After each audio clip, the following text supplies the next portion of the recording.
Boa noite a todos, penso que podemos começar. Sejam bem-vindos a mais uma sessão do Farmacêutico e o Doente, desta vez dedicada ao doente neuromuscular. As doenças neuromusculares aplicam-se a um universo alargado de diferentes patologias que englobam as doenças dos músculos, dos nervos, perturbações da junção neuromuscular, entre outras. São doenças genéticas, hereditárias e progressivas e, por enquanto, não têm cura. Estima-se que em Portugal existam mais de 5.000 doentes e esta noite teremos o gosto de receber em mais uma sessão do Farmacêutico e o Doente a Associação Portuguesa de Neuromusculares, representada pelo seu presidente, o Dr. Joaquim Brites, que nos ajudará a compreender melhor a jornada destes doentes e a forma como nós farmacêuticos poderemos impactar o seu dia-a-dia. O Dr. Joaquim Brites é eletrotécnico e gestor de profissão, é membro da APN há 28 anos, sendo desde 2012 o presidente, é membro do Conselho Nacional da Saúde em representação da APN e membro da Comissão das Políticas de Inclusão para as Pessoas com Deficiência, entre outros cargos. Eu queria agradecer a sua presença, Dr. Joaquim, e convidá-lo a partilhar aqui um bocadinho a missão e o objetivo também da vossa associação. Olá, boa noite a todos. Espero que, apesar de feriado, estejam dispostos a ouvir aqui algumas das coisas que, para alguns, se calhar até já não são novidade, mas para outros, eventualmente serão. Partilharei aqui uma pequena apresentação da organização e depois ficarei disponível para qualquer pergunta que me queiram colocar. Queria também agradecer à organização da Associação pelo convite que me foi feito. Acho que é desta partilha e é desta troca de informação entre profissionais que muitas vezes as pessoas com doença encontram algum refúgio e também encontram algum consolo naquelas pessoas que já sabem e que vão partilhando alguma informação. Vou partilhar então aqui a minha apresentação. Sei que há aqui uma questão com a partilha. Talvez se colocar em modo grande antes de partilhar funcione. Talvez. Espera aí, vou parar a partilha. Vou parar a partilha, vou pôr aqui em modo grande. Ok. Mas depois não vejo.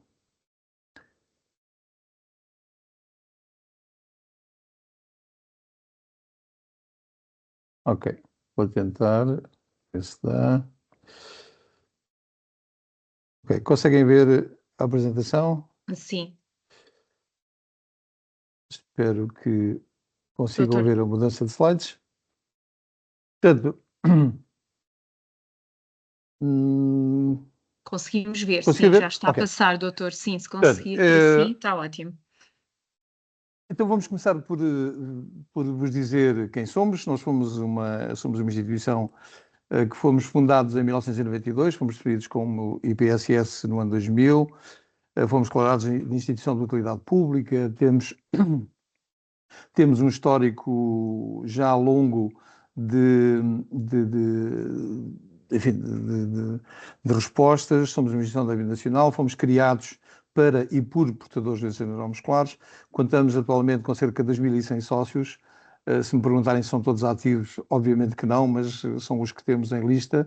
Mas temos, neste momento, com um rol ativo à volta de 975, se não estou em erro, o que para nós é interessante. Temos os nossos espaços de sede no Porto, e temos também um centro de atendimento em Santa Maria da Feira e um outro centro de atendimento em Lisboa, nomeadamente no Hospital Santa Maria, onde só vamos por marcação, porque não conseguimos ter quem esteja ali em permanência. A instituição foi criada com uma inspiração numa família que é a família Matos. Esta família teve, no final da década de 50, dois filhos, a Sãozinha e o Manel, que foram diagnosticados nessa altura com uma atrofia muscular espinhal. Obviamente que o diagnóstico nessa altura é um diagnóstico de AME tipo 1, que eles reconhecem sempre com Verdigoufen, que é assim que se chama o tipo 1. Hoje em dia não seria com certeza diagnosticado com tipo 1, uma vez que eles morreram os dois um com 50 anos e outro com 52, portanto nunca teriam chegado a esta idade se o diagnóstico fosse AME tipo 1. E porquê é que são para nós uma inspiração? Porquê é que foram essa inspiração? Porque foram eles que nos incentivaram a criar a instituição e pelo exemplo e pela resiliência que tiveram em criar e em transformar a vida dos filhos numa vida útil. Para vocês terem uma ideia, o Manel, que é o que está aí ao lado do pai, se ele fosse esticado, se tirássemos da cadeira e o esticássemos, ele faria para aí um homem com 1,10 m, portanto não era uma pessoa muito grande, Sãozinha também não, mas eram pessoas super inteligentes. Eu tive o privilégio de conhecer os dois e de privar até com os dois. E o Manel é licenciado em Germanofilosóficas, que é assim que se chamava o curso, e ela era licenciada em Literatura Moderna. Os pais, aquilo que tentaram fazer foi que eles concluíssem toda a sua formação académica e que trabalhassem com a formação académica que eles tiveram e para a qual os pais naturalmente contribuíram arduamente. E, portanto, os pais acompanharam os filhos sempre em toda a tarefa profissional, foram os dois professores do ensino secundário, davam aulas à noite e, portanto, o pai trabalhava na Cerâmica de Valadares e a mãe, que era doméstica, ia cada um com o seu filho à noite para dar aulas e, portanto, foi de facto uma vida de luta para demonstrar que, apesar destas pessoas não terem as mesmas capacidades físicas, têm as mesmas capacidades intelectuais e têm os mesmos direitos que qualquer outro. Portanto, foi para nós um exemplo fantástico de como é que se educam as famílias e como é que se movimentam os pais dentro deste problema. Temos uma equipa formada por 13, uma equipa técnica formada por 13 pessoas. Para além destes profissionais que vocês veem aqui, temos também 60 assistentes pessoais que têm a tarefa de prestar cuidados de assistência pessoal em casa dos 63 beneficiários, como já vamos ver à frente, a quem prestamos serviços para aliviar a tarefa dos cuidadores, alguns 24 horas, outros fazemos 4 horas de manhã, 2 à noite, para levantar, vestir, dar banho, aquelas coisas, as atividades de vida diária que estas pessoas precisam, porque são, como vamos ver, doenças muito incapacitantes. Temos também alguns meios para o fazer, portanto, temos aqui 5 viaturas, vamos em 2026 adquirir uma sexta para podermos completar o serviço de fisioterapia domiciliária, que é um trabalho que vamos desenvolver no próximo ano. Todos os nossos serviços e espaços são certificados pela norma de qualidade ISO 9001-2015. Fomos, penso que, a segunda instituição em Portugal a obtermos este certificado de qualidade e queremos mantê-lo porque é uma garantia de que tudo aquilo que nós fazemos corretamente. Temos manuais de normas que estão sempre a ser atualizados. Não temos tido, pelo menos nos últimos 2, 3 anos, não temos tido inconformidades, o que é bom. Temos tido muitas sugestões de melhoria, mas não temos tido inconformidades, o que para nós é muito agradável. E então, o que é que são as doenças neuromusculares? Para alguns de vocês que já conhecem o termo, são doenças raras, é a maior comunidade, o maior grupo de doenças raras do mundo, são cerca de 200 já identificadas. Quase todas elas, 95 ou 96% delas são genéticas e são hereditárias, todas elas são progressivas. Tal como já foi dito, dividem-se em 3 grandes grupos. As miopatias são as doenças dos músculos, as neuropatias são as doenças dos nervos e as doenças do neurónio motor, como a atrofia muscular espinhal, a esclerose lateral amiotrófica, a miastenia e etc., que são... há depois um outro grupo, um subgrupo, são doenças que também que têm alguma mistura das doenças metabólicas, como a doença de Pompe e outras doenças um pouco mais, um pouco diferentes. Todas elas, como eu disse, são incapacitantes, afetam os dois sexos e têm uma prevalência média de 1 para cada 5.000 nascimentos. Quando falamos aqui numa prevalência média, obviamente nós temos algumas doenças que têm uma prevalência de 1 para cada 10.000, e outras que têm 1 para cada 3.500 nascimentos ou 2.500, e portanto não são todas elas 1 para cada 5.000, mas como são tantas doenças identificadas, normalmente têm todas elas prevalências diferentes e por isso esta média. Nos diagnósticos existem alguns problemas, primeiro porque alguns dos diagnósticos são muito tardios. Temos doenças que demoram 10 e 15 anos a serem diagnosticadas. Por exemplo, o pombo que eu falei há bocado é uma doença que demora muito tempo a ser diagnosticada como deve ser, porque os seus sintomas fazem sempre lembrar uma doença neuromuscular, como uma distrofia, uma calpinopatia, enfim, há sempre uma distrofia das cinturas e por vezes os sintomas confundem-se e é difícil que o médico, quando quer diagnosticar, acerte no diagnóstico. Portanto, há doenças que são muito difíceis de diagnosticar. Também existem, do lado do diagnóstico, há muitas vezes dificuldades em aceitar e conviver com a informação recebida. Quando se diagnostica uma doença dessas, é óbvio que é muito difícil receber uma informação tão grave, não é? Há muitas dúvidas e muitas angústias em relação aos projetos para o futuro, no seio da família também. Depois temos, como deve imaginar, na era tecnológica também temos um problema com a informação que é muito cruzada e depois muitas definições que aparecem na internet e há muitas coisas que provocam alguns sentimentos contraditórios às famílias. Notamos também, embora gradualmente esteja a melhorar por uma questão de melhoria na relação que existe e até no conhecimento que existe sobre estas doenças, há uma relação um pouco difícil entre o profissional de saúde e a família. Isto porque a família quer muita informação e o profissional de saúde, a maior parte das vezes, não tem informação para lhe dar, ou pelo menos não tem a informação que a família está ávida por ter, que é quando é que há um medicamento, quando é que há uma solução, quando é que há um comprimido, não é? É uma coisa simples, mas que afinal para estas doenças não é assim tão fácil como isso. Também existe, depois do diagnóstico e ao longo desse diagnóstico, alguma dificuldade porque não há uma correta necessidade, uma correta avaliação das necessidades do acompanhamento. Portanto, nós temos muitas dificuldades, por vezes, em dizer à família o que é que vai acontecer a seguir. Portanto, e por vezes, na altura do diagnóstico, era importante criar aqui um grupo multidisciplinar que conseguisse acompanhar a família logo após o diagnóstico e que conseguisse fazer uma abordagem ao meio familiar para que aquilo que o tempo vai trazer não sejam surpresas dia após dia. E também temos alguma dificuldade em informar e em comunicar bem. Bom, obviamente, como eu estava a dizer, a família é um dos principais desafios. Primeiro porque nessa família é preciso repensar tudo. Quando há um diagnóstico de uma doença neuromuscular, seja de qualquer uma delas, sejam aquelas diagnosticadas mais cedo, sejam aquelas que se diagnosticam um pouco mais tarde, é necessário perceber que a doença é evolutiva e, uma grande maioria das vezes, é preciso dizer à família o que é que tem que fazer com o tempo e é preciso prepará-los para que isso seja feito. Ou seja, tem que se definir as prioridades, o que é que se vai fazer em termos de educação, as finanças da família que são certamente afetadas porque um dos elementos do casal vai ter que deixar de trabalhar, acontece em 90% dos casos.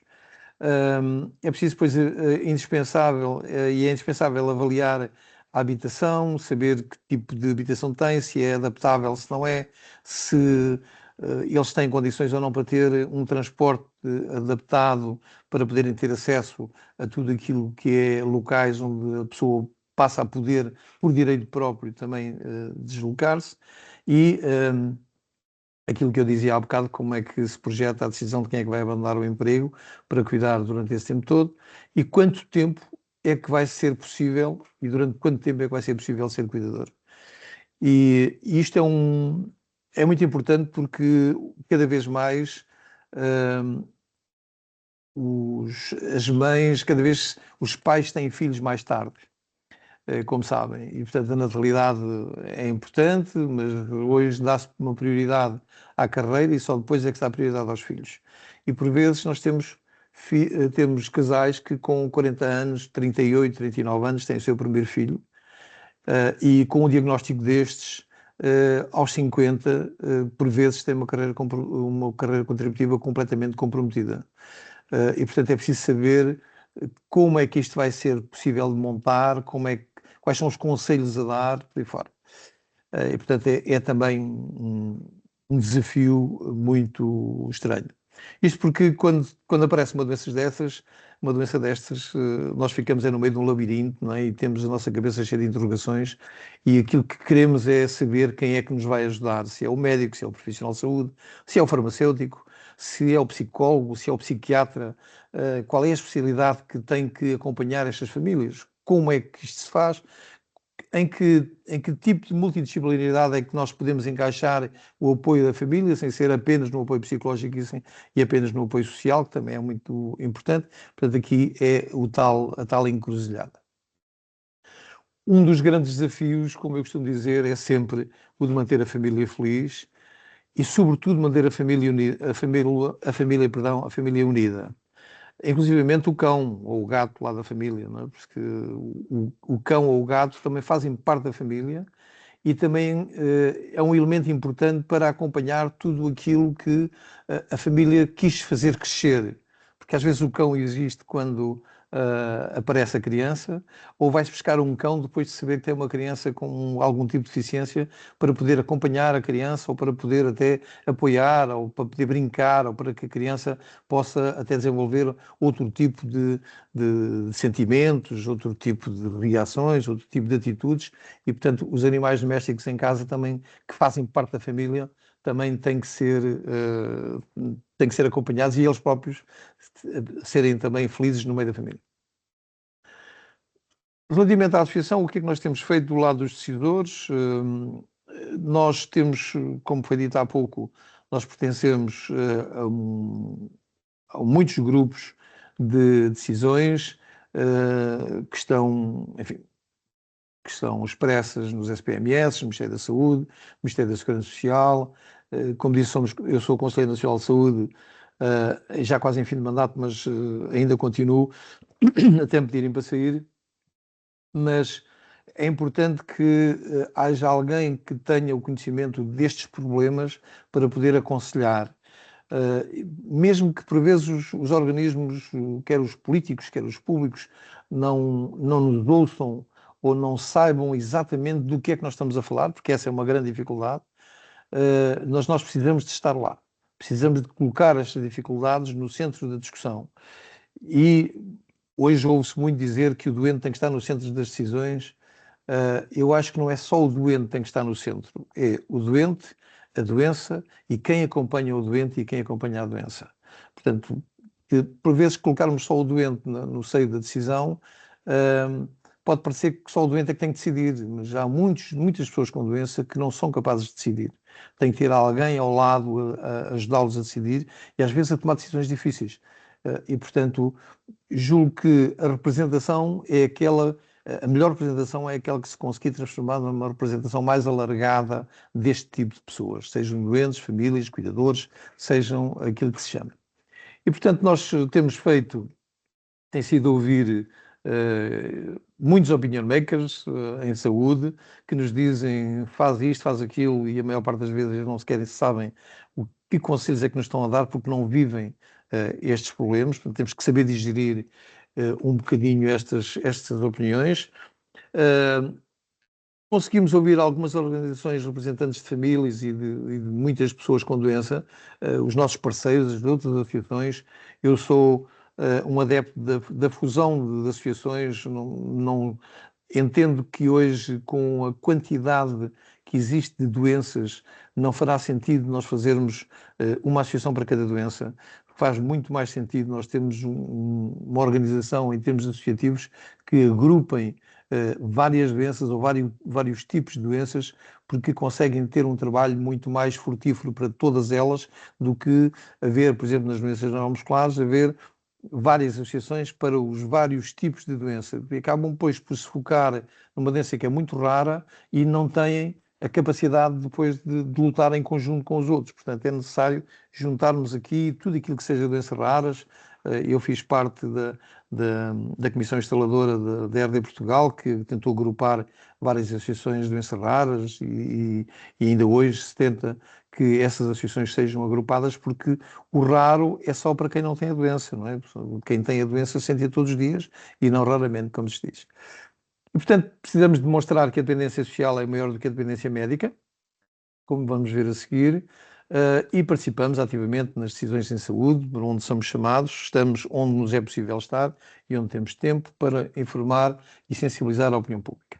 Do lado dos profissionais de saúde também temos feito algum trabalho, temos tentado desenvolver uma comunicação um pouco mais eficaz, temos procurado também trabalhar muito com as entidades científicas, com as sociedades científicas, sociedades médicas, para tentarmos completar tudo aquilo que nos aparece hoje de informação, que, como devem imaginar, é muita informação. A internet veio trazer muita informação para a rua, muita informação que presta e muita informação que não presta, portanto há de tudo um pouco. Procuramos também fomentar os novos conceitos dos terapeutas familiares, o coaching familiar, que são atividades que em Portugal não estão muito desenvolvidas e que nós precisávamos imenso de dinamizar e de fazermos alguma inovação nesta área. Precisamos muito também de dinamizar a tal interação com as organizações sociais, e aqui entenda-se que as organizações sociais não são só associações, são todos os grupos, nomeadamente Secretaria de Estado, alguns departamentos do Estado que não têm a ver até com a ação social, mas são tudo organizações que podem, na sociedade, fazer a diferença, desde que sejam capazes de tomar decisão. E, portanto, temos também tido uma atividade muito intensa em fomentar a investigação e trazer ensaios clínicos para Portugal. Não consigo entender como é que nós não temos em Portugal centros de referência a fazer ensaios clínicos ainda, ou quando fazem ensaios clínicos de doenças que são seguidas por um determinado hospital, com uma referência naquele hospital, em que o investigador principal é aquele médico e as outras redes e os outros centros de referência não sabem o que é que está ali a fazer. Há muito pouco cruzamento de informação e era preciso também trabalhar muito esta área. Também temos trabalhado muito do lado da área social, porque temos a tal acompanhamento à família que falava há bocadinho, apoiar a evolução e incentivar a normalidade para evitar o estigma, julgo que é importante. Fazemos muitas visitas domiciliárias, vamos do Porto ao Algarve fazer uma visita domiciliária para avaliar que tipo de alterações ou adaptações é que a casa de um doente precisa, para darmos conselhos. Vai uma assistente social e um terapeuta ocupacional fazer esse trabalho, e isto porque nós acompanhamos processos de produtos de apoio e, portanto, temos essa incumbência. Partilhamos serviços e depois fazemos também, no âmbito da vida independente, daquilo que eu falava há bocadinho, da assistência pessoal aos cuidadores, aos beneficiários para aliviar os cuidadores, e no âmbito do nosso CAVI, prestamos cerca de 6.000 horas de assistência pessoal por mês. Daí que tenhamos os tais 60 assistentes pessoais que falei há bocadinho na nossa equipe. Obviamente que, tal como eu dizia há bocado, nós estamos a fazer na Europa, e penso que um pouco por todo o mundo, a transição daquilo que nós chamamos um modelo médico, que é quando há um problema em que alguém não consegue subir as escadas, a solução para o modelo médico é pôr a pessoa a andar para ela poder subir. Mas o que nós temos hoje é que vivemos cada vez mais num modelo social em que, perante o mesmo problema, a solução é arranjar um sistema que permita que todos possam, os que podem caminhar e os que não podem caminhar, possam ter acesso.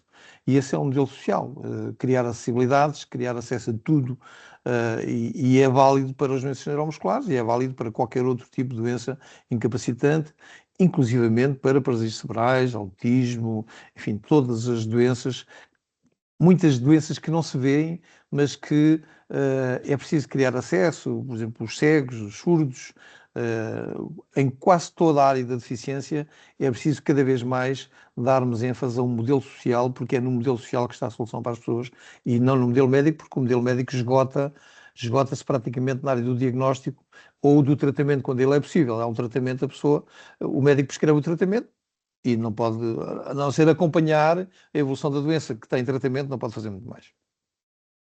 Portanto, este é o nosso lado mais envolvente, o nosso CAVI, o nosso Centro de Apoio à Vida Independente, que tem os tais 63 beneficiários, é o maior CAVI do país, e integrado no Serviço de Apoio à Vida Independente, que é já, felizmente, uma resposta social para estas pessoas. Ainda não chegamos, ou o Serviço de Apoio à Vida Independente ainda não chega a toda a gente, ainda temos apenas a nível nacional 1059 beneficiários. Precisamos muito que esta resposta social seja alargada a mais distritos, a mais zonas do país e, sobretudo, a mais pessoas. Por isso, temos chamado a atenção para que as pessoas nos libertem bastante mais horas de assistência pessoal e, portanto, estamos também na luta para que isso seja uma realidade no futuro. Mas também temos um lado divertido. Este lado divertido é a casa que nós temos, a Casa da Açãozinha e do Manel, que foram os nossos progenitores enquanto associação, em que os pais cederam este espaço, que é um espaço à beira-mar, na praia de Valadares, onde nós costumamos fazer semana de famílias e uma semana para doentes, para que as famílias possam desfrutar aqui de alguns dias na praia, à beira-mar, suportados enfim, por um apoio. Quando nos é possível, nós prestamos. Quando não é possível, as famílias trazem ajudantes, assistentes pessoais. Há 2 ou 3 anos que nós deixámos de fazer, por sistema, o apoio de semanas só a doentes. Nós tínhamos esta modalidade para que os doentes passassem ali uma semana, para que os pais ou os cuidadores pudessem ir de férias, uma semana também para os Açores, para o Algarve, para a Madeira, para onde quisessem. Isso foi durante algum tempo possível. Depois da Covid tem sido muito difícil organizar voluntários e conseguir fazer com que os próprios doentes venham numa condição autónoma, que se possa manter, não direi saudável, mas que se possa manter suportável. Porque os doentes, a doença evolui, portanto a maior parte dos doentes que vêm em condições de muita fragilidade respiratória e é preciso ter ali algum suporte médico, o que também não tem sido fácil e, portanto, temos tido essa dificuldade. O que é que esperamos perante isto tudo? E para voltarmos ao nosso tema, o que é que esperamos do farmacêutico para a comunidade? Já que é para isso que estamos aqui a falar. Bom, nós, tal como vos disse, nós sentimos alguma dificuldade no conhecimento. Nós e uma grande parte das doenças raras. E, portanto, o que nós precisamos cada vez mais é que o farmacêutico também possa ter esse conhecimento. Porque uma grande parte das vezes as famílias vão à farmácia à procura daquilo que não existe. E, portanto, quando vão à farmácia e pedem ao farmacêutico para lhes dar um comprimido para aquela dor, ou porque por vezes até estão a fazer corticosteroides, os nossos doentes, quando são mais jovens ou quando no início do diagnóstico, uma grande maioria deles faz corticosteroides e, portanto, ou faz o deflazacort, ou faz a prednisolona, e por vezes as famílias vão à farmácia à procura de qualquer coisa que substitua aquilo que dê mais força e que eles sabem que os doentes já estão a fazer os corticosteroides para poderem ter um bocadinho mais força. Então o que eles querem, como eles vão perdendo a força, as famílias vão lá e querem saber se não há nada que dê mais força e que se possa... Portanto, o farmacêutico aqui tem que estar muito bem informado, porque na verdade o farmacêutico também não tem soluções alternativas e portanto é preciso conhecer o que é que existe.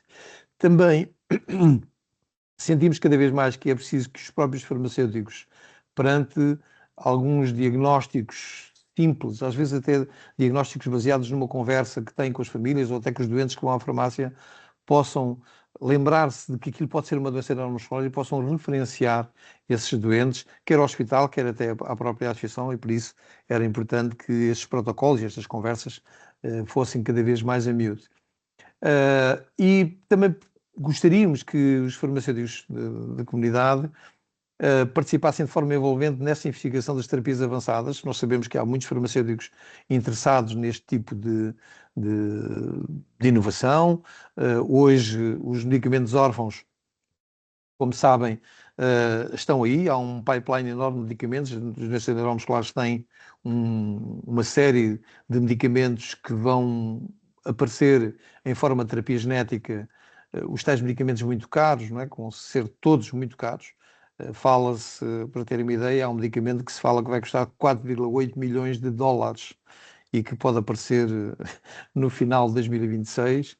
E, portanto, vamos ter outra vez uma discussão, como tivemos com os Zolgensma e com o medicamento das gêmeas, e esses medicamentos, essas discussões vão aparecer cada vez mais e cada vez com mais frequência, porque os doentes são poucos, por isso é que são medicamentos para doenças raras, e, portanto, os medicamentos demoram imenso tempo e custam imenso dinheiro a desenvolver e têm que ser caros. Não há forma de resolver isto, a não ser que do lado da investigação e do lado das entidades reguladoras, tal como eu tenho defendido, apareça uma quali para medicamentos de doenças raras e que possa ser até implementada de uma forma bastante diferente, através da partilha de risco com as farmacêuticas, através de uma série de modelos que nós temos tentado até aconselhar. Eu faço parte de um grupo de conselheiros enfim, que apoia na aprovação de alguns medicamentos e na discussão farmacoeconómica do Infarmed. Tenho participado em praticamente todas as discussões dos medicamentos para a atrofia muscular espinhal. Estou agora a participar numa discussão acesa para um medicamento para a ataxia de Friedreich e outros medicamentos que vão aparecer, que são a expectativa do doente, ou seja, eles são a grande esperança do doente. Enquanto representante dos doentes, eu não posso deixar de defender que o doente, se tem a expectativa de um medicamento que lhe faça, nem que seja só um bocadinho bem, ou seja, não resolve, mas melhora um bocadinho, ele tem direito a ele, mas também do lado contribuinte também não queria estar a pagar um medicamento que não faz nada ao doente. Portanto, é preciso termos aqui este meio termo com o farmacêutico, que tem que ter este tipo de conhecimento, e é para isso que estuda, que tem que estar aqui no meio desta discussão. Partilhar informação e, obviamente, fomentar a literacia em saúde, que é um termo que hoje em dia se utiliza muito, mas que se pratica pouco. Nós hoje temos muita forma de saber o que devemos fazer em saúde, porque a saúde está intrinsecamente ligada também muito à parte social. Quando nós sabemos os direitos que temos socialmente, também podemos saber que caminhos construir para a nossa saúde, nomeadamente para a saúde mental. A questão dos cuidadores é fundamental para que os cuidadores tenham uma saúde mental preservada durante muito tempo, para quem está 24 horas por dia a suportar uma paralisia cerebral sem comunicação, um autismo não verbal, enfim, todas aquelas doenças que nós sabemos que são muito difíceis com as quais nós sabemos que é muito difícil de conviver. Precisamos aqui de aumentar um bocadinho o leque da literacia em saúde, porque é dessa literacia também que vai nascer a luz. E pronto, não quero amassar-vos mais, deixo aqui os nossos contactos, o meu e-mail, se eventualmente for necessário, estou à vossa disposição para aquilo que entenderem perguntar-me. Obrigada, Dr. Joaquim. Aqui um bocadinho por esta informação toda da vossa associação. Confesso que não sabia que faziam tantas coisas. Tinha entrado no vosso site porque realmente a apresentação que fizemos inicialmente foi baseada na vossa informação. E efetivamente acho que há aqui uma série de questões que eu acho que nós, farmacêuticos, já colocamos diariamente em cima da mesa, porque efetivamente acompanhamos doentes com patologias neuromusculares, e atrevo-me a dizer até que muitos de nós, mais do que o doente em si, pela situação, como diz, de evolução, nós acompanhamos essencialmente as famílias ou os cuidadores. E é um bocadinho isso que nós sentimos, a ausência de respostas, a falta de equipes multidisciplinares, e se calhar o Dr. Joaquim tem um bocadinho essa noção de que em meios mais rurais não temos um acompanhamento necessário para estes doentes, ou a família terá, à semelhança dessa família inspiradora, não é? Da qual nasceu a vossa associação, terá que ser muito a família e aquela rede ali quase nuclear a lutar pelo dia-a-dia daquele doente, não é? Eu acho que nós sentimos aqui uma assimetria muito grande no acesso, por exemplo, a estas equipes multidisciplinares ou a estas respostas. Vocês têm essa noção também? Pronto, deve ter, não é? Claro que deve ter, não é? Sim, essa é a nossa principal luta. Porquê? Porque, por vezes, o diagnóstico, e se nós repararmos, no diagnóstico que é feito em idade pediátrica, normalmente é feito por um neuropediatra. Num hospital pediátrico, seja na Estefânia, seja em Coimbra, seja no Centro Materno Infantil do Norte, seja no Santo António, seja no Santa Maria, que são os 5 centros onde normalmente são diagnosticados estas doenças. Mas depois, digamos que a evolução da doença e o acompanhamento destas famílias é feito 6 em 6 meses, que às vezes ano a ano. E num diagnóstico tão terrível como este, as famílias, durante os primeiros 6 meses que medeio entre o diagnóstico e a consulta seguinte, há muitas mudanças, porque a própria família provoca essas mudanças. Começam com as dúvidas instalam-se, a discussão do casal, aquela atribuição de culpas entre o marido e a mulher, tu é que és portador e o outro não é. Temos muitos casos, muitos não digo, mas temos alguns casos de abandono do lar por parte do pai, quando a mãe é que é portadora. Ainda existe este tipo de estigma em Portugal. E, portanto, nós sentimos muito que, após o diagnóstico, era fundamental haver uma equipa multidisciplinar. Até, eu diria, falou há bocadinho da questão da proximidade nas zonas do interior. Eu julgo que não é difícil criar equipas de enfermagem que vão ao domicílio. Não precisam de ser equipas do Hospital de Santo António que vai a Castelo Branco, ou que vai a Oleiros, ou que vai a... não precisa, basta que o centro de saúde ou os cuidados primários, desde que tudo esteja devidamente organizado, como está, aliás, no planeamento familiar. Nós hoje vemos isso, nos centros de saúde tem aquelas consultas de planeamento familiar, vai quem quer, nem toda a gente vai, mas os que vão, as mães que vão ao aconselhamento, normalmente têm gravidezes mais planeadas, normalmente têm gravidez que correm melhor, os partos são, digamos que a maior parte das vezes, conduzidos, enfim, tudo é mais fácil. Estas famílias, quando têm um diagnóstico, não são acompanhadas. Portanto, são famílias que ficam entregues a si próprias e que vão ao neuropediatra uma vez todos os 6 meses. E por vezes, esse intervalo de 6 meses é terrível, porque nesses 6 meses aconteceram coisas estranhas que a mãe e o pai não sabem explicar. A criança perdeu, perdeu alguma agilidade e ninguém aconselhou o pai a fazer isto ou aquilo para que a criança deixe de perder aquela faculdade. Eu dou aqui muitos exemplos com aquilo que aconteceu comigo, porque eu estou aqui porque eu sou pai de um doente com uma distrofia muscular do Duchenne, que tem hoje 34 anos, e que é engenheiro informático e que tem um mestrado em computação móvel, também trabalha ainda com alguma dificuldade, mas ainda consegue trabalhar.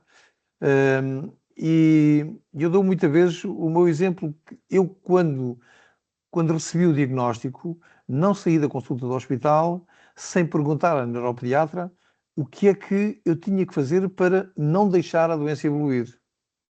Mas, quer dizer, eu fui um caso como muitos outros. Há muitos pais que não perguntam nada, que saem, vêm chorar para casa, sem saber o que é que vai acontecer, e 6 meses depois voltam lá e depois voltam para casa, choram outra vez e a doença vai evoluindo. Portanto, é preciso este tipo de acompanhamento, consultas multidisciplinares que no início têm que ser muito focadas na assistente social, num psicólogo, num nutricionista, para que a criança não engorde demasiado com os corticosteroides, que saiba, com um pneumologista, que saiba medir a capacidade torácica, que possa desenvolver e ajudar a desenvolver exercícios de sopro para que a criança se mantenha o mais ativa possível. Enfim, N especialidades que podem acompanhar isto desde o início. Não quer dizer que tenha que haver uma consulta médica todos os meses ou todas as semanas. Os cuidados de saúde primários podem ter uma noção genérica de como é que isto funciona e a enfermeira sabe medir a tensão, sabe fazer uma oximetria, sabe fazer, enfim, todos aqueles cuidados iniciais podem ser feitos para que se possa diagnosticar ou detectar alguma falha que pode ser fatal. Exato. Isto estamos a falar aqui em idades mesmo, portanto, na parte mesmo da infância, mas também há patologias que nós só detectamos ou só se desenvolvem, não é, na idade adulta, não é? Estou-me a lembrar aqui da esclerose lateral amiotrófica, que se calhar quase todos nós, enquanto farmacêuticos, temos algum doente, não é, nesta situação. Isto também é um processo quase de luto, como diz aí, de uma vida que é perspectivada, claro, na fase de infância é muito grande e é um luto dos pais pelo aquele filho idealizado ou pelo aquele futuro que queremos para o filho, mas também na vida adulta haverá todas essas perguntas relativamente ao futuro e aí eu sinto também que nós aqui farmacêuticos temos esse papel importante de desmistificar algumas coisas, como disse, porque embora sejam doenças que afetam a parte muscular, toda a parte cognitiva não está comprometida, não é? E aí a parte psicológica, não é? É muito importante o acompanhamento aqui diferenciado para conseguir ultrapassar, e esse acompanhamento provavelmente também nós vemos que a maior parte dos utentes que são acompanhados também são medicados, porque não nos basta dizer vamos arregaçar mangas e vamos continuar, isso era fácil, não é? Mas há aqui um acompanhamento e eu estou-me a lembrar que em termos de dispensa de proximidade, eu pelo menos no meu caso particular, e penso que há aqui colegas também, está aqui uma informação de uma colega que diz que tem medicamentos em dispensa de proximidade, medicamentos biológicos para este tipo de doentes. Portanto, aqui só para mostrarmos aqui um bocadinho da importância do farmacêutico, que faz com que efetivamente esta proximidade às famílias faz com que não tenham que ir, imaginemos, a Lisboa ou ao Porto levantar o medicamento e vem à sua farmácia habitual e é lá que chega esta medicação. E acho que há aqui também uma colega que diz era bom todos termos um bocadinho de tempo para nos dedicarmos a estas doenças, ou seja, ao estudo, e o ideal seria a farmácia ter um farmacêutico aqui com uma formação mais especializada em determinadas patologias não é possível, mas acho que é possível fazermos diferente, sabendo que há estes utentes, também tentarmos estar mais atentos e estudarmos um bocadinho sobre a doença. Não sei se o doutor tem noção destes ideal, medicamentos de proximidade e da intervenção. Sim, nós fizemos parte do grupo de trabalho Fizeram parte do... Sim, do grupo de trabalho que desenvolveu a primeira proposta que foi feita ao Infarmed, no tempo ainda do pós-Covid, quando foi feita aquela operação, aquele piloto, não é, da Via Verde, né? Chamava-se, não me recordo como é que se chamava, mas tinha um nome específico, mas Via sim, Verde. sim, era Via Verde, sim, sim. Era Via Verde. Há Via Verde do AVC, mas também era no Era, fundo mas era um projeto piloto. um projeto piloto certo. assim que se veio demonstrar que de facto era muito mais rentável para os doentes e até para o Serviço Nacional de Saúde, porque poupava imenso dinheiro em deslocações, em transporte de medicamentos, etc. E também dava a possibilidade ao próprio doente de levantar na farmácia comunitária, na farmácia que estava ali ao pé da porta, o medicamento sem ter que ir, por vezes, fazer 100 ou 200 km para levantar, porque há casos em Portugal de pessoas que têm que fazer de 100 e 200 km ou mais para ir levantar o medicamento. Nós conhecemos casos que vêm pessoas dos Açores ao Santa Maria buscar o medicamento. Portanto, não é displicente nós insistirmos cada vez mais nessa... Enfim, as coisas vão-se arrumando, estão-se a encaixar, vão saindo, relativamente aos biológicos, há alguma proximidade agora, embora nós para as doenças musculares não temos praticamente nenhum medicamentos de tratamento, temos aqueles medicamentos paliativos, aqueles medicamentos laterais que que apoiam. A esclerose lateral amiotrófica é um dos medicamentos que tem, é uma das doenças que tem algum tipo de tratamentos, mas precisamos muito, por exemplo, daquela parte da nutrição, dos suplementos nutricionais orais, da nutrição entérica para aqueles que têm as PEGs, que são tudo muitos, digamos que são soluções múltiplas, mas que depois não têm no terreno a sua verdadeira repercussão porque as coisas não estão logisticamente organizadas. O próprio farmacêutico devia ter a noção de como resolver esse problema na prática para as famílias e por vezes não tem, nem sequer tem como aconselhar, não é? Olha, esse medicamento não está, às vezes o próprio medicamento não está, o farmacêutico não sabe se o medicamento está na lista, se não está, tem que perguntar ao hospital, o hospital depois também não responde, depois as CFTs dos hospitais também nem sempre estão lá, e as pessoas também nem sempre são simpáticas. Portanto, há uma quantidade enorme de problemas relativamente a este tipo de coisas que nós precisamos, obviamente, de evoluir, e é por isso é que as pessoas servem para fazer evoluir o mundo e para fazer evoluir a sociedade. Agora, não me parece que estejamos na mesma, e evoluímos um bocadinho, mas parece-me que temos muito, mas mesmo muito, para evoluir, porque os doentes que veem uma luz ao fundo do túnel, quando se trata de ter uma esperança de que pode haver um medicamento qualquer, mesmo que seja um medicamento de fornecimento exclusivamente hospitalar, que são quase todos os medicamentos que nós temos neste momento para as doenças neuromusculares, sobretudo para aquelas que têm tratamento, são todos medicamentos hospitalares, a não ser as corticoterapias, que são medicamentos de venda livre, exceto os novos, o Givinostat, o Amorolone, todos aqueles medicamentos que vão aparecendo agora com menos efeitos secundários, mas que estão ainda em fase de aprovação, serão sempre, enquanto forem caros, medicamentos de dispensa quase exclusivamente hospitalar. E para isso nós precisamos de perceber,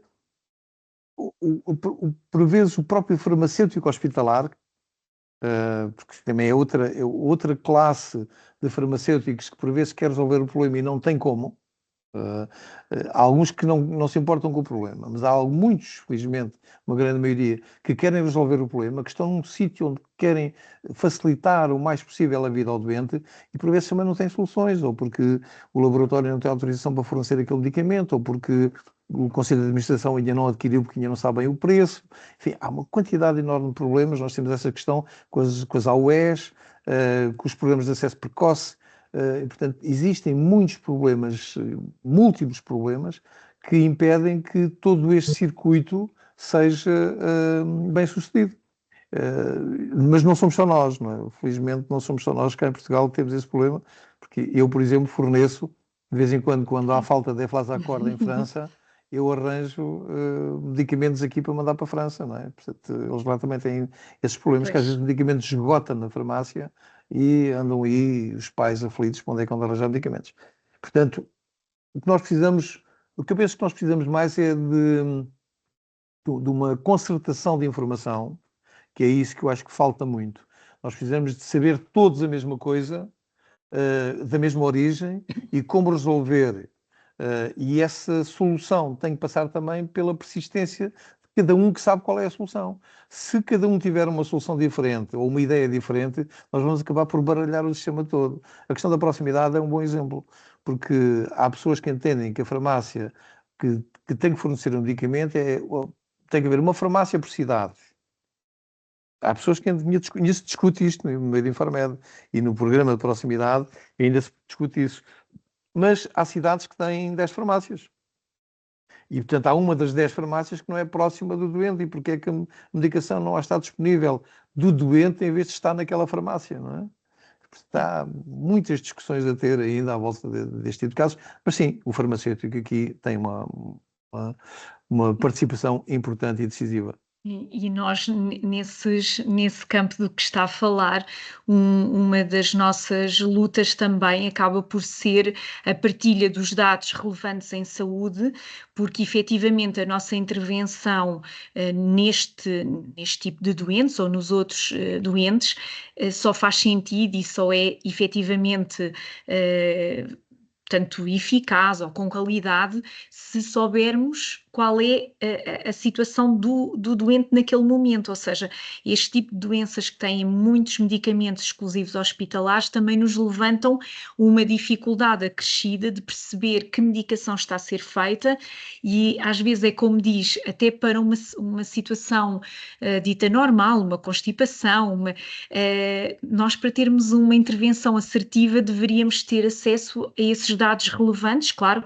com o consentimento do doente ou da sua família, mas que fariam todo o sentido e estamos também, acho que nesta fase, a trabalhar todos para que, porque isso, no fundo, penso que só o doente sairá sempre beneficiário, não é, da intervenção que possa ser feita.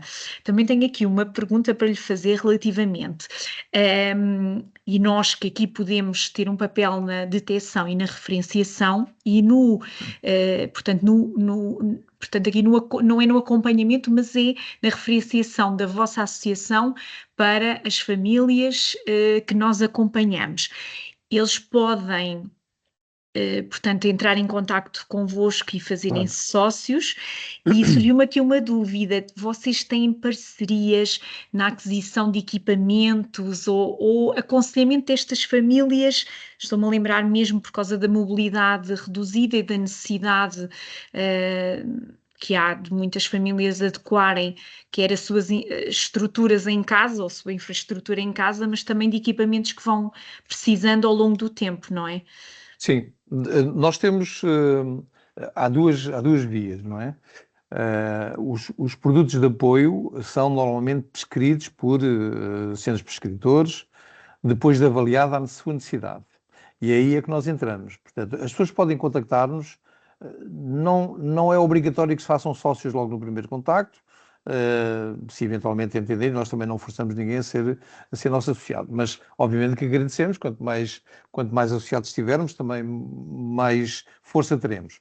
Mas o que é importante aqui é as pessoas perceberem como é que a doença evolui e como é que aquilo que tem no momento em que é diagnosticada a doença pode servir durante 1 ano, ou 2, ou 3, ou 4 anos, eles terem tempo para prepararem o seu modus vivendi, e podem preparar a casa, podem preparar o carro, podem, se viverem em um apartamento no 2º andar sem elevador, é importante que comecem logo a pensar em mudar de casa.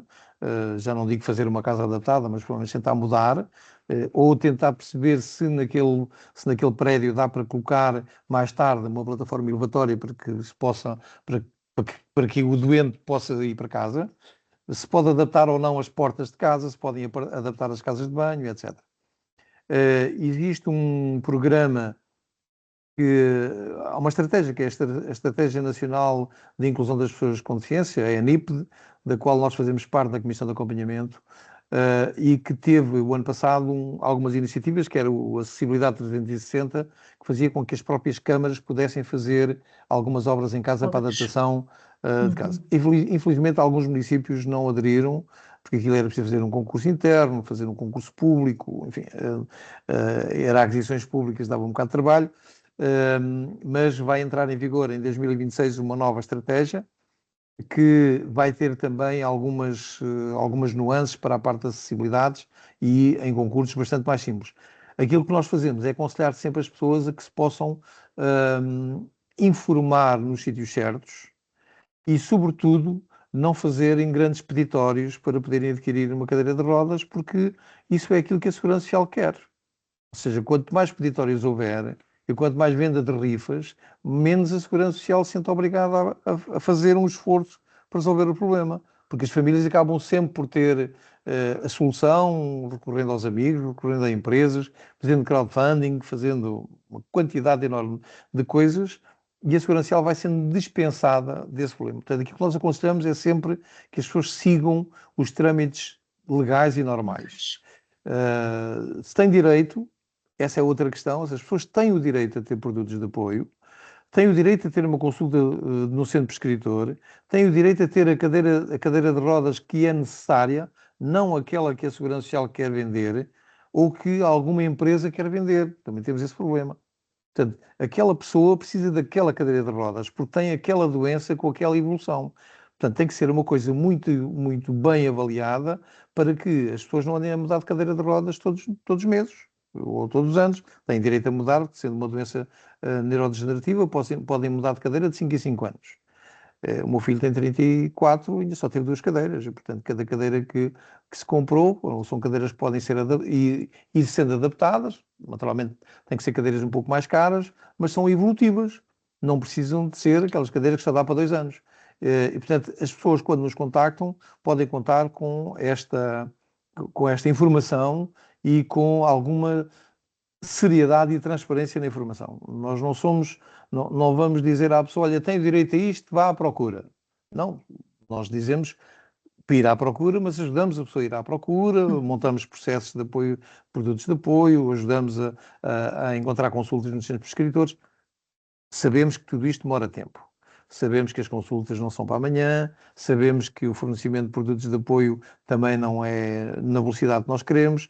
Há coisas que quando chegam já não vêm a tempo, ou porque o doente, há bocado falou na esclerose lateral amiotrófica, é um dos grandes problemas dos produtos de apoio, porque há muita gente a quem é diagnosticado uma esclerose lateral amiotrófica e precisa de uma cadeira de rodas elétrica amanhã. E por vezes ela vem 6 meses depois. E quando chega, o doente já tem muito mais contraturas, já não consegue mexer naquela cadeira que foi avaliada, já não tem espaço, que entretanto a pessoa perdeu peso ou ganhou peso, ou perdeu muitas capacidades, e portanto aquela cadeira que foi prescrita há 6 meses atrás já não serve. E portanto é preciso ter aqui algum jogo de cinturas e tentar acompanhar os doentes o melhor possível. Não fazemos nenhum milagre, mas Claro. quem nos contactar pode contar connosco para essa Mas no transparência. fundo é capacitar também aqui as famílias Exatamente. daquilo que é a doença Daquilo que tem direito e daquilo que daquilo a que tem podem ter direito. direito, exatamente. No Exatamente. fundo É um aqui direito social. como diz aqui, a questão é mesmo, é um direito, é um modelo social, é a tal acessibilidade, é a tal equidade. Às vezes temos também que ser pragmáticos, há determinadas situações que não são escolhas, ou seja, eu costumo muito dizer, às vezes quando estou na prática profissional na farmácia, fumar é uma escolha da pessoa e nós apoiamos e comparticipamos a pessoa que queira deixar de fumar. E há patologias que não são uma escolha do doente, não são uma escolha da família, não é?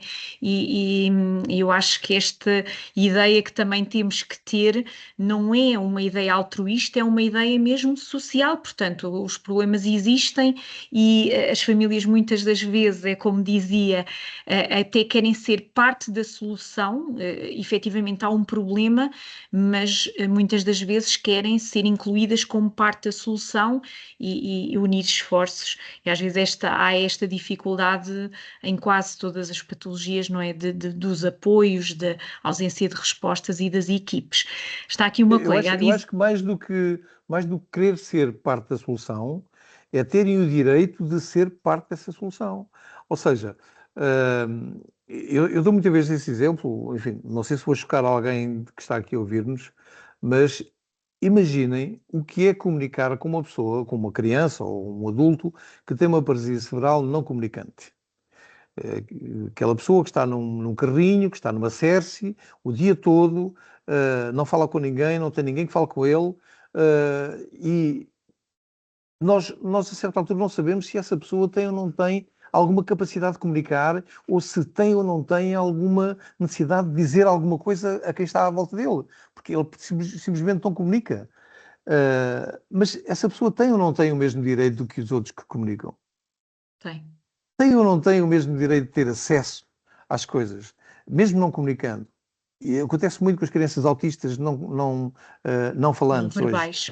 não verbais. Portanto, isso acontece, o estigma daquelas crianças que vão para a escola, obviamente que depois também temos que pensar, essas crianças que não comunicam, que não sabemos quais são os sentimentos, quais são as emoções, podemos pensar, bom, vão para a escola fazer o quê?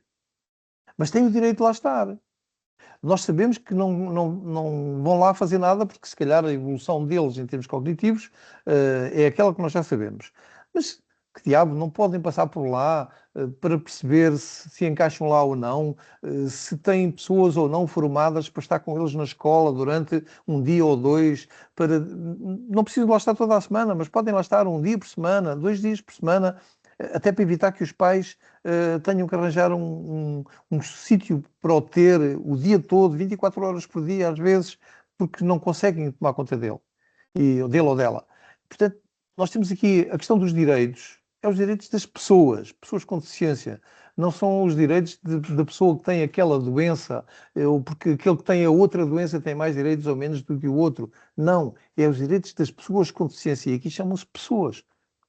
Portanto, não é a pessoa A ou a pessoa B, são pessoas. E a equidade aqui encaixa-se toda no tal modelo social que eu falava. Portanto, quando a pessoa tem um problema, a parte social tem que arranjar a solução, porque a parte médica já fez o seu papel. Portanto, a parte social é que tem que aguentar as pessoas sempre, até elas morrerem. E é por isso é que as pessoas se reformam, e é por isso que as pessoas têm direito à segurança social, têm direito enfim, os direitos das pessoas. Exato. E isso é preciso não estigmatizar esses direitos em função da doença, mas sim em função das pessoas que têm esse direito. Exato, do doente e aqui também dos cuidadores, porque são muitas vezes esquecidos, e era como eu lhe dizia, se calhar em muitas farmácias nós até conversamos mais e atendemos mais vezes o cuidador ou a família, do que propriamente o doente, e notamos que eles estão exaustos, que não têm realmente aqueles apoios que deveriam até para o tempo de descanso, não é? E achei muito interessante essa sua questão da vossa associação ter este apoio todo também, ou tentar dar o máximo de apoio nestes casos, não é? Nós Dos fomos, cuidadores. nós fomos a Associação Pioneira em Portugal, fizemos a primeira experiência piloto em 2006, quando juntámos cinco doentes neuromusculares no Inatel Santa Maria da Feira, em que a única regra que nós tínhamos ali era que os pais, durante aquele fim de semana, que era um fim de semana prolongado, não aparecessem. Durante aquele fim de semana, os pais não podiam aparecer. Iam de férias, iam passar o fim de semana fora, onde quisessem. Para nós tentarmos demonstrar que, de facto, aquela ideia de que só o pai ou só a mãe a consegue cuidar, também já está um bocadinho fora de uso. Porque, de facto, o pai e a mãe, e eu sou pai, e sei que às vezes há coisas que ninguém consegue fazer ao meu filho, como eu. É verdade, ele próprio também sente isso.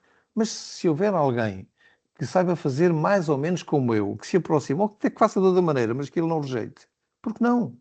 Não é? Não, Então a exato. ideia foi essa. Começámos em 2006, voltámos a fazer em 2007, montámos um projeto de assistência pessoal em que a comparticipação dos doentes era de 50%, ou dos beneficiários. Tivemos isso, até foi apoiado pela Direção-Geral de Saúde durante 4 anos, que durou desde 2011 até 2015, e depois entramos no processo piloto, do modelo piloto do MAVI, do Modelo de Apoio à Vida Independente, depois de outras associações até terem feito outros projetos piloto também em Lisboa, nomeadamente quanto à autonomia, quanto à habitação, quanto à possibilidade da pessoa poder ter uma casa sozinha, e acabámos por hoje ter um modelo de resposta social que é insuficiente, mas já temos alguma coisa.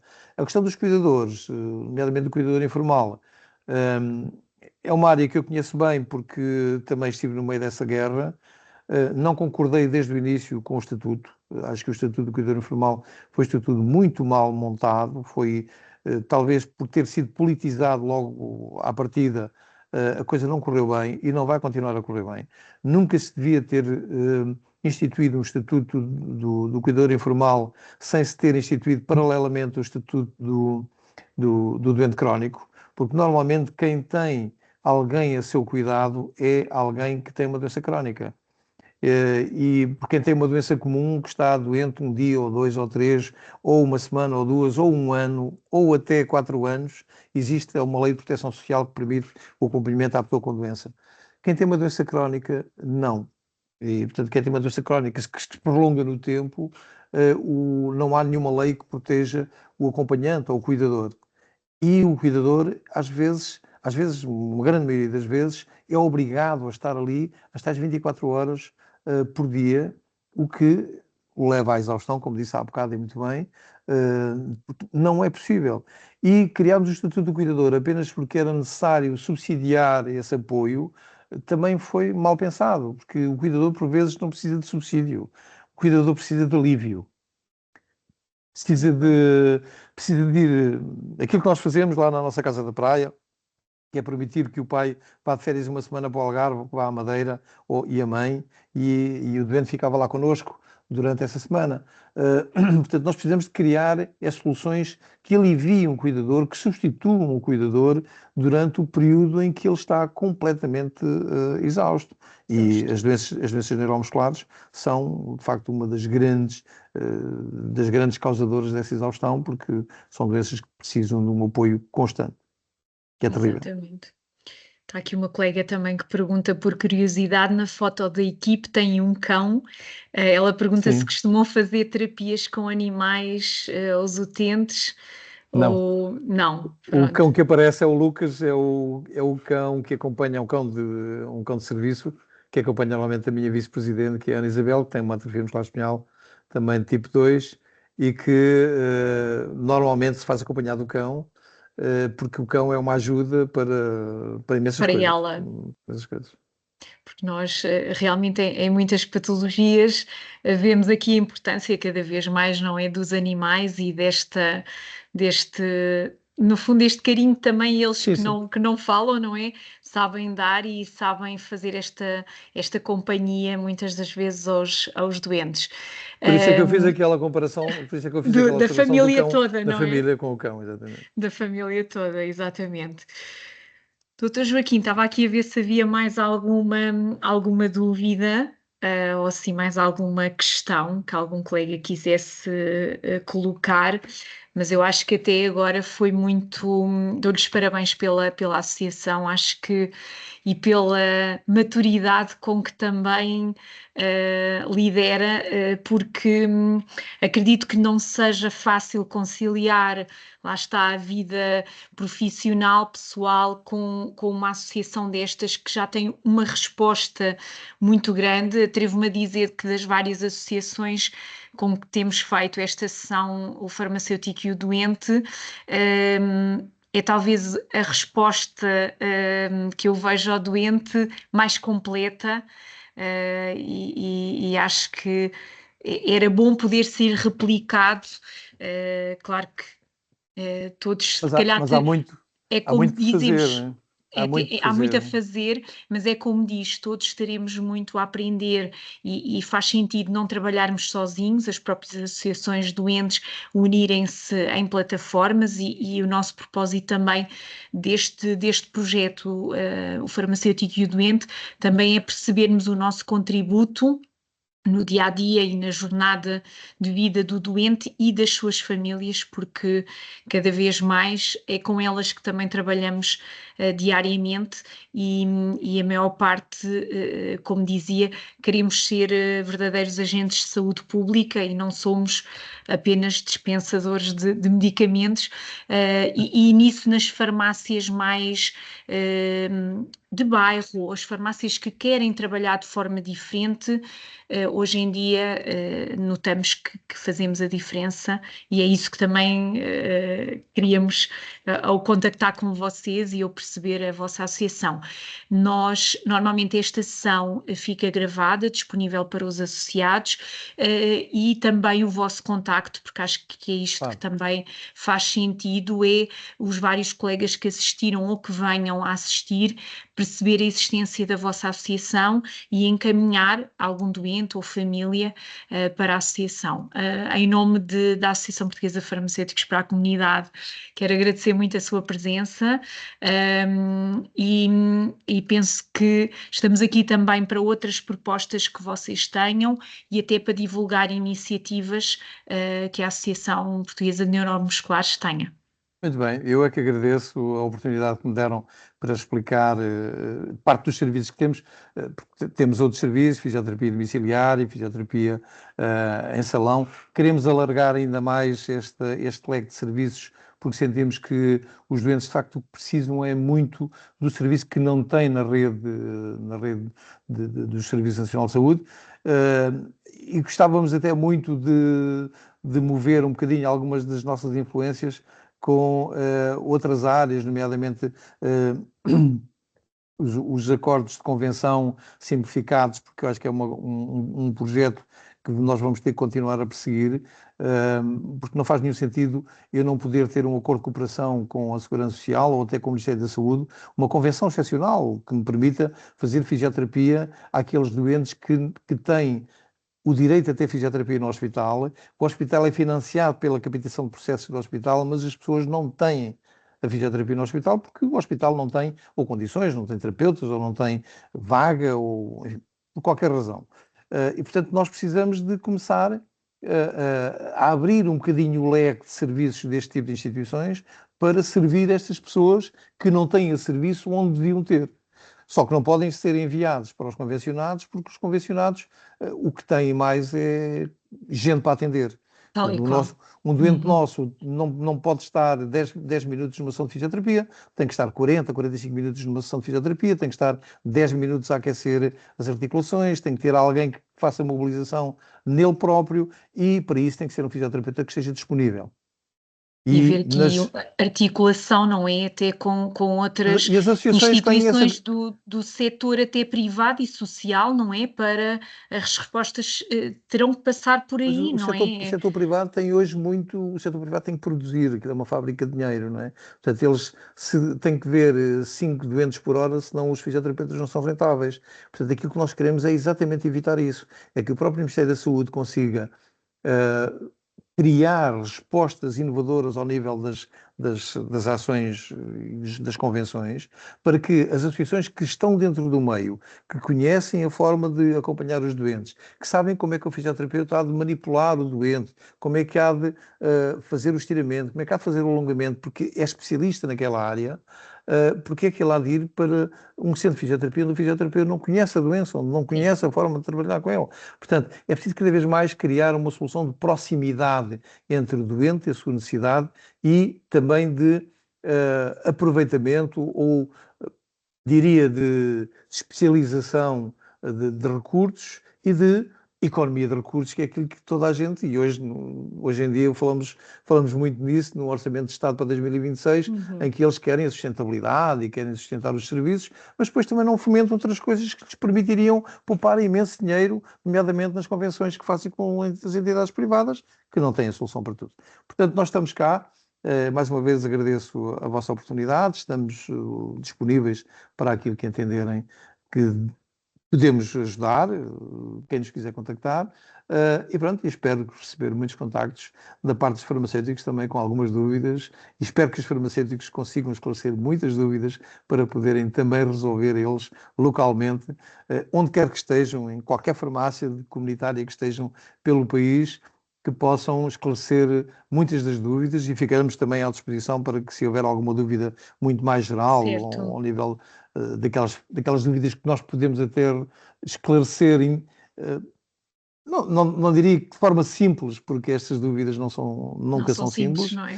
Mas podemos até ter uma solução fácil para estas pessoas, sugestões, ideias, para que estas pessoas possam conviver melhor e de forma mais próxima com o doente, seja em idade pediátrica, seja em idade adulta, porque tanto afetam um lado como afetam o outro. E as famílias são sempre a peça mais importante no meio destas pessoas. Mais importante, exatamente. Obrigada, Dr. Joaquim. Obrigada, uma boa noite Eu é que agradeço. e obrigada uma boa pela noite também para vocês. disponibilidade. Boa noite, Obrigado. obrigada. Boa noite, obrigado. Obrigada.